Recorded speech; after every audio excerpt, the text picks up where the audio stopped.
In this video, I have a Chrysler Town & Country, and I'm going to show you how to replace the high mount brake light, which is located up here. This brake light, this is the third brake light. You have 1, 2, and then 3. It's called your high mount. This is important because it creates 3 points of light whenever you hit your brakes. You need at least 2 to be street legal, so this gives you some redundancy. Right now, it is burnt out. It's a very simple bulb. It's a code 921.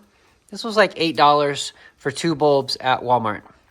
I just went to a shop and did an inspection for a different reason, but this came back on the inspection and they quoted $65 to replace this bulb. So if you're watching this video, you probably thought, well, that's pretty ridiculous. I'm going to do it myself. So I'm going to show you how to do it. It's very quick.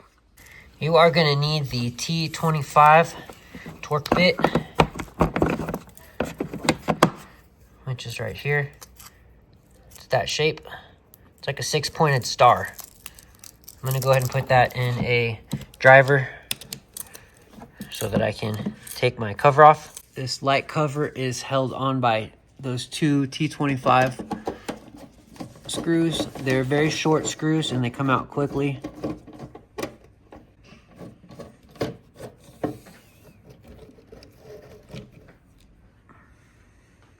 Once you have your screws out, this entire fixture comes out and the bulb is actually mounted right in here, right there. You do not need to unscrew any cabling or connections.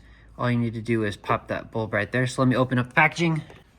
This is what that bulb looks like. Again, it's a code 921. I'll go ahead and put a link in the description, probably from Amazon. And these light bulbs go in just with some pressure. You do not twist them.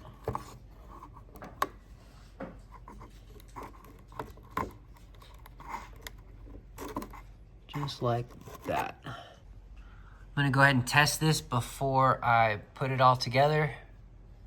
So in order to do that, you need something heavy to push the brake pedal down, or have a second person. All right, I got my 6-year-old. He's gonna hold that pedal down, keep it held. And we're back in business. It's working. Go ahead and let go. And push it again. Perfect. All right, gonna get this popped back in. I can't believe how simple that is, right? $65 for that. These shops are outrageous. Okay, so we're gonna go ahead and push this back in. Make sure you match up the screw holes right there and right there. Hold it in tight.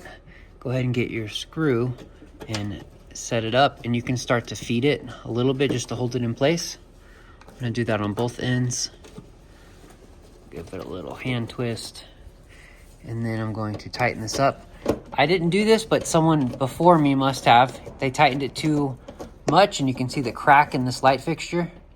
Don't over tighten or you'll get cracks like this. You'll break it, and then you'll have to go to the junkyard to go find a new one. Tighten it up, and that is a job complete. Hope that video was helpful for you. Thank you for watching.